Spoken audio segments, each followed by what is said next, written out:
Well, it's that time of year again, isn't it? Yep. Christmas songs. Christmas songs. Christmas time. You know, it's the songs you hear every single year without fail from around mid-October. Well, many years ago, when I used to work in a certain high street retailer of electrical goods, I know decent, not decent. Yep, it yep. would be Christmas songs from about September. Oh, So by lovely. Christmas, you just had enough. You're like, if I hear bloody Jonah Lee one more time, I am gonna kill myself. Ironically, probably one of the only Christmas songs I actually like.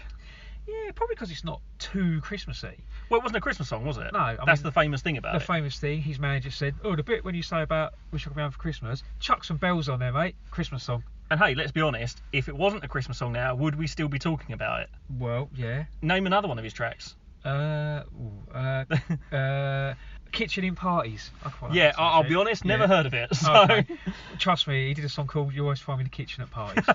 And they used it. They'd used it on an advert for someone like MFI or DFS or someone like that. Okay, makes sense. Yeah, I get that. But famously, you know, or the big number one for him, or the big number one track for him, as in not a number one in the chart, just a big song for him, obviously, the Christmas song, which we've just mentioned. Stop the Cavalry. Yep. Yeah, Stop the Cavalry. I think, yeah, like I say, one of my only enjoyable Christmas tracks, I think. And I think that's because it's not on as much as some of the others. Yeah, and of course he actually makes a living from that song. He just every like most of them, every December, Happy Days. Oh. It's a bit like Hugh Grant in Is It About a Boy? Yes. Where his dad's written a Christmas song and he just lives off the royalties. That's right. It's just, you know, if you're skint from January to November, come December, Happy Days. Yeah, but it's interesting you say that because there aren't as many new Christmas songs coming around anymore. No. The ones they play, let's be honest, you've got Wizard, you've got Slade, you've got all these songs for Shaky. children. Yeah, Shaky, of course, Shaky. So you're talking, what, 70s for the majority? Some 80s, some 90s. I don't know of many tracks into the noughties or the 2000s onwards that are Christmas songs in the truest sense. No, there's probably like a stock, I'd say 10. Yeah, I think so. Probably a stock 10. Yep. They reel out everything. Oh, here they come. Let's be honest, the newest ones I can think of, apart from, well, Darkness. The Darkness, as I gave you a little blast at that. Yeah, Darkness. absolutely. Other than that, I go further back to things like Mariah Carey, which is just drivel. I really don't like that. Say what you mean. Well, you know, I don't like to hold back.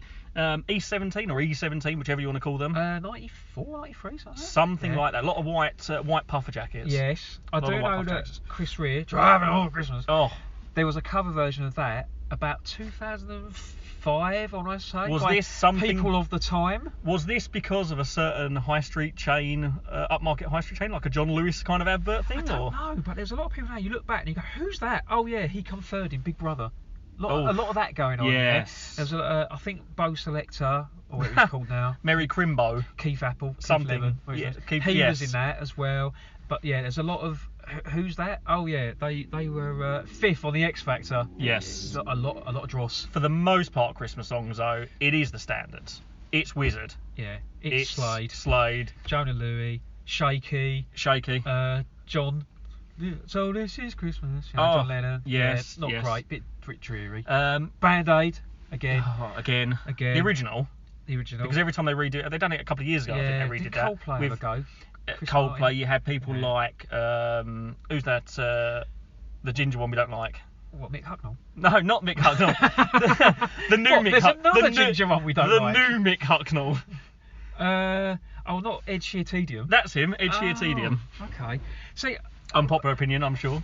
I mean, we want to make it clear to listeners that we're not knocking the Band-Aid message and it's all for charity. No, we get all that, we love all that, we're up with that. Yeah. It's just the song is so. People. But tonight that God it's there instead of you. I love your Bono. Oh, is that Bono? That's Bono. Oh. I thought it was Simon Le Bon. I feel that. No, I think I'm right in saying that was Bono because he didn't. If I can remember rightly, he didn't want to do that line.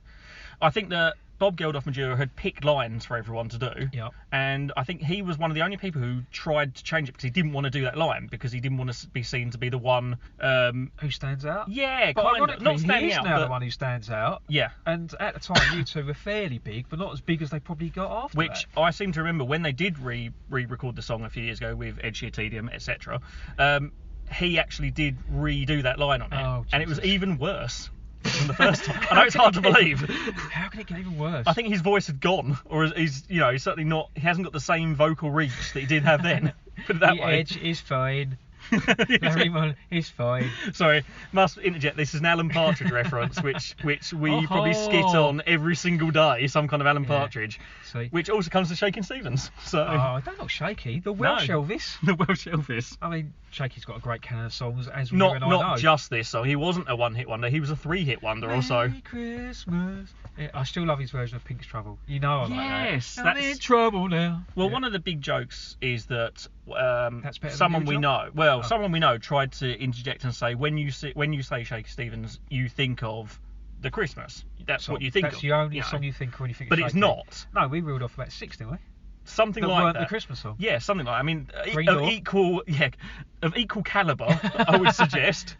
Again, not knocking the Shaky, you know. Yeah, Green Door, This Old House. This Old House was a particular favourite of mine. The Christmas song. No, exactly. But look, I think we've gone off tangent a little bit. A little off topic. It's we do this a lot. Yeah. It's you get used to this. As you probably hear from our previous podcast, we like to ramble on. We like to ramble down our views of time. Yes. Well, actually, we will say one thing we do often, and especially at this time of year, is we do a bit of a quiz. And our colleague of ours, she's the perfect quizmaster. She's a great quizmaster. She gets very angry because we like to elaborate on our answers, as in we'll give the answer. We give an answer, and then between us, Eel and Mad-A, we talk about it, we discuss. Yeah, but we actually, say why this and why that. The same colleague of ours loves a particular Christmas song, as in they've been doing renditions of it. Can we set this one up? I love this song.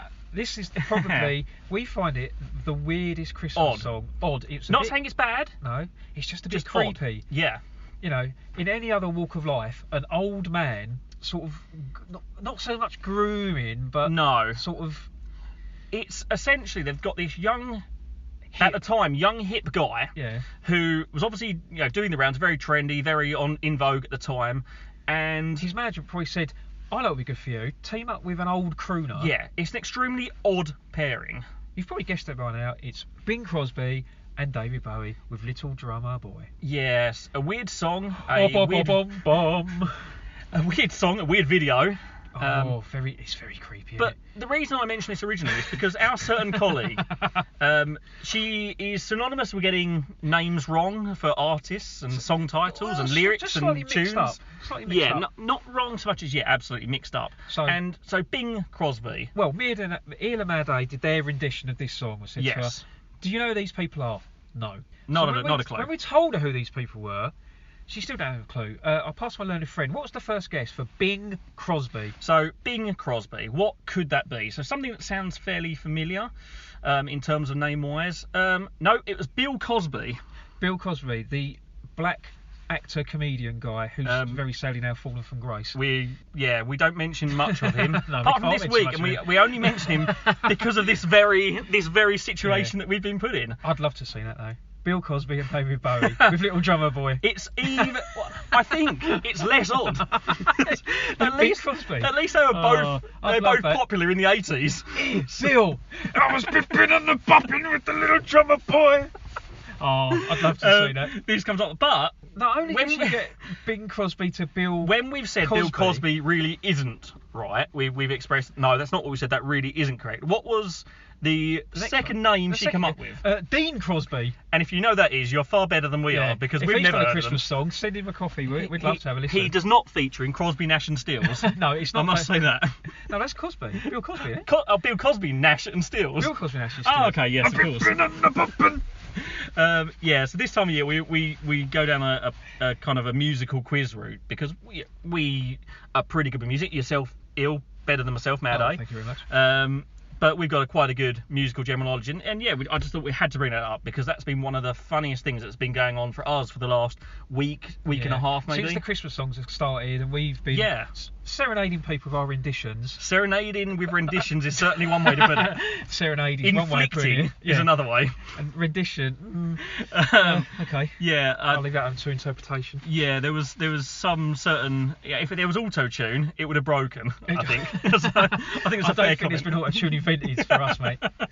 But you got, sorry, off topic. Let's get back into Christmas. Yes. You got, so what I heard today that again is a little bit weird. It's Greg Lake with his sort of slow "I believe in fun." Oh, okay. There's like a choir behind him. Not heard much of that this year. Like harps. Yes. again, he goes on more about stars, Bethlehem, wise men, rather than the let's get drunk and kiss on the mistletoe type. Yeah, Christmas absolutely. songs. It's less commercial Christmas in one sense. Yeah, I think again, I don't know if it's a magic thing. Greg, do a Christmas song. You laugh at. Everyone knows you for being a bit prog and a bit heavy. Be a bit lighter. Maybe this is also part of why there aren't many modern Christmas songs, because it almost because of what has been going on for so many years, the same songs have been coming around. It almost is perceived to be cheesy to do one, and like you're cashing in at this time of year. Yeah, well, you are. Very much so. You can't tell me these bands like Slade and Wizard were not cashing in. I mean, Slade, famously, I don't know if you're aware, they recorded Merry Christmas Everyone in a sweltering New York summer in like whatever the year was, 76 or 75. Didn't know that. Yeah. And it's sweltering New York studio. So what you're saying is Eel and Mad-A's Christmas song can be recorded any time now, ready for next year. We're recording one next week, ready for 2020 Christmas. Yeah, we're recording. That's the name of it. Christmas 2020. Christmas 2020. Eel and Mad-A's Christmas 2020. Without spoiling anyone's tune. Oh damn. Okay. That's a drawing board. Yeah, I think we'll rework this. Well, we've got the title. But we just need the tune. Look out for this in the future. It's coming to inflict on you every Christmas now onwards. Eel and Mad-A's Christmas 2020. We'll get some famous people of the time to cover it. Maybe Ed Sheeran will still be around. But hey, what I will say is look at the charts now. It will be Christmas #1. Because everything. I mean, I know the Christmas chart hasn't actually been revealed yet, but the week before has. And thanks to the new downloads, streams, etc., I think. Yeah, I have a feeling that all the Christmas songs are up there. I mean, Slade, I think, is back in the top 10 possibly, or certainly hovering around the top 20. And you think, really? How is that there again? I quite like to see Rage Against the Machine back at #1 for Christmas. Yeah, I won't clean my bedroom. Or it was. Very Christmassy. Yeah, very Christmassy. I mean, you're a different era to myself in terms of some of the music. That's a little bit there. But then also, I think, then you look back at Christmas #1s, and a lot of the more recent ones, I think, have been ruined because of programs like The X Factor. It seems to be a Christmas one, and they actively tried to go for that Christmas #1 spot every year, which is why Rage Against the Machine was the anti-song of that year. Because wasn't it Leona Lewis with possibly what's her song, Bleeding Christmas, where it was? Yeah. And then they tried to make that have a bleeding Christmas. Keep bleeding Christmas. Keep bleeding, it's Christmas again. I'm not. It's something like that. That's a Christmas Eve down the pub, isn't it? And you're coming out. Oh, bleeding! It's Christmas. It's give it a casualty. See, again, this is 2021 for us. This is Eel and Mad-A's Bleeding Christmas. I believe in bleeding Christmas. We could do a Bublé here, and we could have the same Christmas album every year, just different ordered. Bublé, good lord. Mickey Bubbles.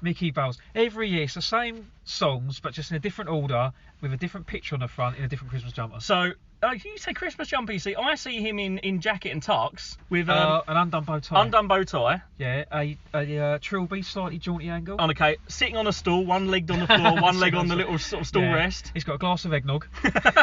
But the same album, just shuffled the randomised the track like listings. They've pressed random on the CD player. Yeah. Got a new order and tracks. That'll do. We'll release that. For the last 25 years, as it would seem. Ladies and gentlemen, Michael Bublé. There's another particular favourite of ours. We love Michael Parkinson introducing. Someone with Parkinson's introducing Michael Bublé. Introducing Michael Bublé.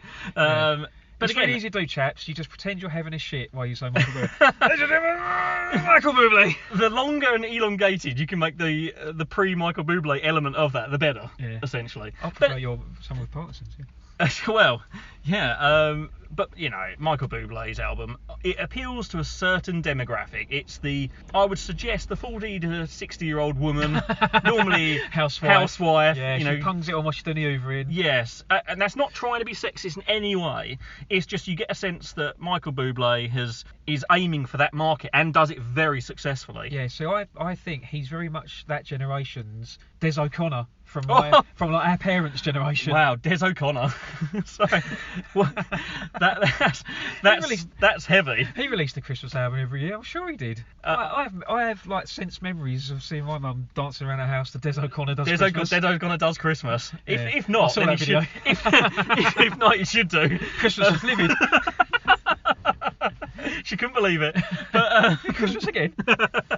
Christmas comes more than once a year, ladies and gentlemen. So there we are. But it is. I mean, ironically, when we first came up with the idea of talking about Christmas, it originally wasn't going to be a December podcast. No, being a bit quirky, we was going to do it in the summer. Yeah, we're the peak and the hottest moment in the UK, which who knows when that is, but predictably was July, August. That's when we were going to do our Christmas special. Yeah, we was going to put a Christmas jumper on and a Santa hat and swelter our bits off. We were gonna preempt commercial radio by 1 month and talk about Christmas.